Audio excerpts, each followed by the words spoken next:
Maligayang pagdating sa probinsya ng Ilocos Sur. This is the province of heritage site of our country. Ang salitang Ilocos ay galing sa salitang Ilocano na ibig sabihin ay paninirahan sa tabing dagat o mga kabundukan. Ang ibig naman sabihin ng norte ay hilaga, samantalang ang sur naman ay tibong. At dito sa probinsya ng Ilocos Sur, magsisimula ang pangsyam na araw ko sa kalsada mula Pasig paikot ng buong Pilipinas. Mula Arco, pumadyak ako ng 10 kilometro hanggang sa marating ko ang bayan ng Tagudin. At ang madaanan ko na ang bayan ng Tagudin, dumiretso naman ako sa bayan ng Santa Cruz. Unti-unti na rin nagliliwanag habang pumapadyak ako sa bayan na to. At sa bayan din na to, nadaanan ko ang napakalawak na taniman ng mga talong. Lawak na talungan dito. Wow! Sana all! At nang malampasan ko na ang bayan ng Santa Cruz, pumasok naman ako sa bayan ng Santa Lucia. At dumiretso ako sa kanilang simbahan para magdasal at para humingi na rin ng gabay sa aking paglalakbay. Ito ang St. Lucie Church sa bayan ng Santa Lucia sa probinsya ng Ilocos Sur, kung saan nyo matatagpuan ang first class relic o labi ni St. Lucie. At nang malampasan ko na ang bayan ng Santa Lucia ay dumiretso naman ako sa bayan ng Candon. Isang mayaman lungsod o city ang Candon. Sila kasi ang may pinakamalaking producer ng tabako sa ating bansa. Ang tabako ay isang sangkap o ingredients para makagawa ng sigarilyo. At malamang marami sa inyo ang di nakakaalam nito na bago maging kapital ng Ilocos Sur ang Bigan, nauna na naging kapital ang Candon. At ang malampasan ko na ang Candon, dumiretso naman ako sa bayan ng Santiago. Ito ang Santiago's Cove, isang open resort para sa mga lokal o mga dayuhan. Ibig sabihin, kahit sino pwede maligo sa lugar na to. Para di rin kayo nagburakay pag nandito kayo sa lugar na ito kasi nga malakas ang alon, creamy white sand at libre para sa lahat. Sa totoo lang, napakabilis ng pagbabago sa lugar na to kasi nung last time na nandito ako, hindi naman ito ganito kaganda. Nasa namumuno naman talaga yan pagiging maayos ng isang lugar. Kung walang korupsyon, wala dapat problema. At kung sino man ang congressman, mayor, vice mayor at mga councilor ng bayan na to, saludo po ako sa husay nyo. Sino ba naman kasi ang mag-aakala na ang dating Dalampasigan na punong-puno ng basura noon ay magiging Malaburakay na ngayon. At nang magawin nga ako sa kabilang bahagi ay ongoing pa rin ang construction na ginagawang seawall para sa kanilang Dalampasigan. At pagkatapos kong magpunta sa Santiago's Cove ay pumunta naman ako sa Mississippi Rock Formation. Guys, nandito ako pa rin ako sa may Santiago, Ilocos Sur. Ang lugar na to, tinatawag na Mississippi Rock Formation. Alam to, parang view deck. Para makita nyo yung kabuuan ng dagat. Tara, sisilipin natin. Isa itong malaking rock formation na ginawang view deck para makita ang kabuuan ng dagat. At nung nasa view deck nga ako, sinubukan ko pasadahan ng aking camera kung ano ang maging resulta. At ito yun, di ba? Parang kuha sa drone. Sinong tanga ang mag-aakala na kuha lang sa cellphone ang shot na yan? Kaya pag nandito ka, hindi mo na kailangan gumamit ng drone. Umakyat ka lang sa view deck at pasadahan mo ng camera. Iyan ang kakalabasan. Perfect! At may nakita akong grupo ng mga mangingisda na inaangat ang kanilang bangka sa Dalampasigan. Kaya nilapitan ko sila. Good morning guys, nandito pa rin ako sa may Esteban na to, di ba? Santiago. Santiago, Ilocos Sur. And eto ang huli nila kuya. Hindi ko alam anong isda ito eh. Kaya, angat ko lang ha. Tulingan. Tulingan. Pero dito sa inyo, Busugan. Sa Ilocano. Sa Ilocano, Busugan. Sa Tagalog, Tulingan. Ang lalaki oh. Tambakol. Tambakol. Teka, ano ba pagkakaiba ng tulingan sa tambakol? Yung kulay. Eto, Yung tulingan hindi ganyan ang kulay kasi swerte naman ni kuya, naging mabait ang dagat sa kanya ng araw na yan. Hindi rin naman kasi madali ang buhay ng isang mangingisda, nakadepende sa dagat at panahon. Minsan maraming huli, minsan wala. May bagong may bagong mangingisda naman dumating. Tara silipin ulit natin kung ano huli ni kuya. Sisera lang.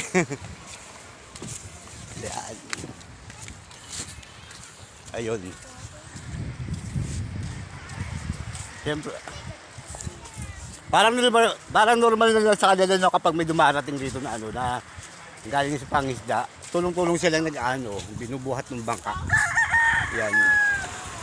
Tapos, ang pinaka-reward nila, yun, bibigyan sila ng huli ng gusto mong mangisda.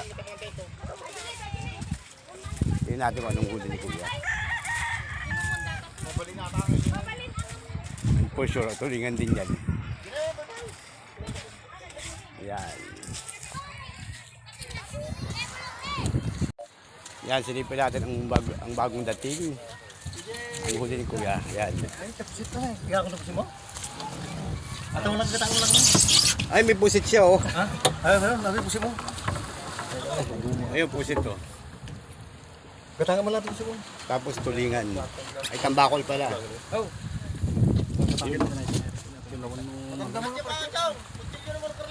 Uy, in fairness, ang ganda ng mga huli dito ah. Ang lalaki. Pasig to Cagayan. Philippines. Ay, mga huli nila. Grabe. Sana all. Mapapasana all ka na lang talaga sa lugar na to eh.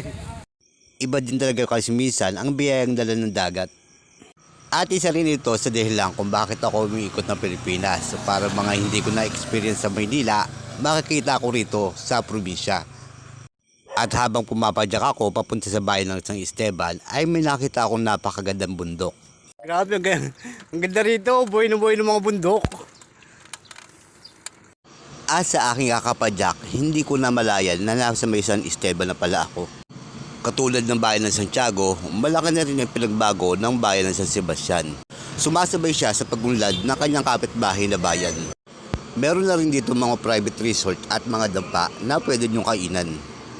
At umaasa rin sa biyaya ng karagatan ang halos lahat ng mga nakatira dito. Maya-maya pa, nadaanan ko na ang isa sa yaman ng kanilang probinsya. Ito ang watchtower na maituturing na isang kayamanan sa bayan ng San Sebastian. 16th century pa nang itayo ang watchtower na to sa harapan ng kanilang dagat. Baterya o battery ang pangalan ng watchtower na yan at diyan nila ipinipesto ang kanilang mga pagkadyon para malaman kung sasalakayin sila ng kanilang mga kalaban. Sa madaling salita, hindi pa tao si Jose Rizal, Andres Bonifacio at ang unang Pilipinong lumaban sa revolusyon na si Lapu-Lapu. Ang watchtower na yan ay nakatayo na. Ito ang piping saksi sa mga kaganapan sa bayan ng San Sebastian. At paglabas ko ng bayan ng San Esteban, pumasok naman ako sa bayan ng Santa Maria. At malamang isa na ito marahil sa mga bayan sa probinsya ng Ilocos Sur na magpapatunay kung bakit tinawag o binasagan na heritage site ang probinsya. Good afternoon guys, nandito ako ngayon sa may bayan ng Santa Maria dito sa probinsya pa rin ng Ilocos Norte. And itong pupuntahan kong simbahan na to, isa to sa apat na Baroque style ng simbahan ng Pilipinas. Tara, puntahan natin. Mula sa highway, inakit ko ang 100 baitang papunta sa kanilang simbahan. Ito ang Santa Maria Church o mas kilalang Nuestra Señora de la Asunción.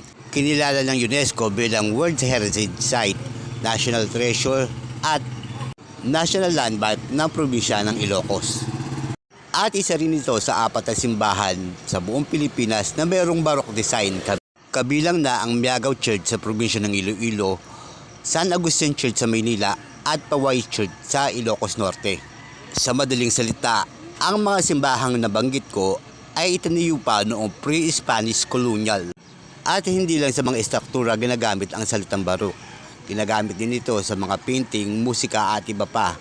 Isang halimbawa lang dito ang painting ni Leonardo da Vinci na Mona Lisa. Ayun, isa rin yung Baroque design. Ibig sabihin, pre-Spanish colonial pa ginawa ang painting ni Mona Lisa kaya ito tinawag na Baroque.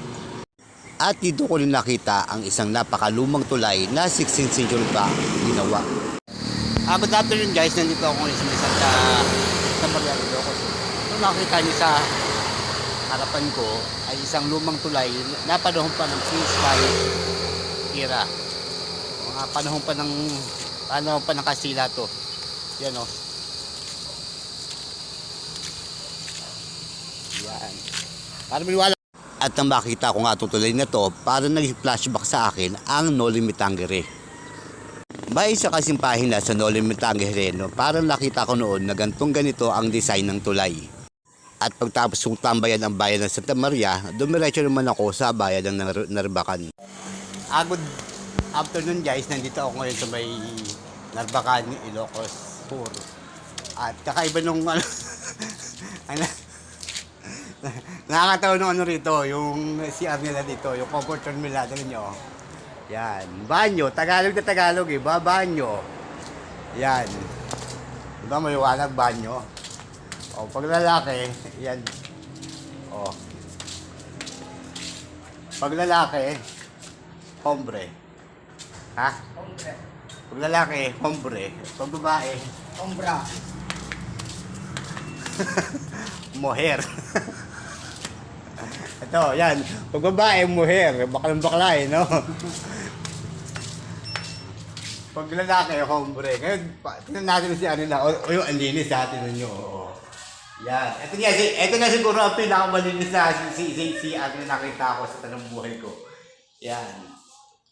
Oh, great hour banyo. Perfect. 100 chef, of course. Oh. Meron sa hand dryer dito. May hand dryer. Yan.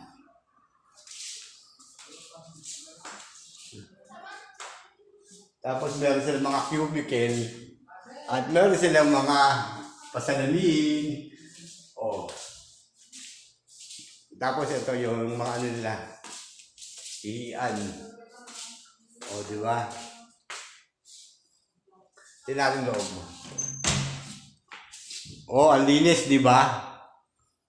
Ang linis. Dito lang yan sa Uni Oil. Kaya, kung papagas kayo, doon punta kayo sa Narbacan, sa Uni Oil. At ito bang... At isa pang maganda rito,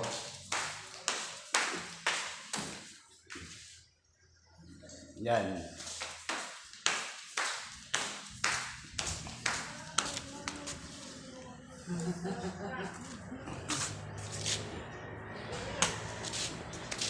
Okay na. Isa ito sa pinakamalinis at pinakamagandang gasolinahan na napuntahan ko. Mahiya ang walis tambo, walis tingting at vacuum sa sobrang kalinisan ng lugar na to. At marami silang paandar dito. Meron silang motor na pagkalaki-laki, helmet na pagkalaki-laki at tingnan natin kung anong meron dyan. So ang nasa loob pala ay bilhin ng mga helmet. Ayun o. Ayun. Ayun. Kuya, kuhanan ko lang. Ayun o. Isama ko na sa vlog ko. Yan.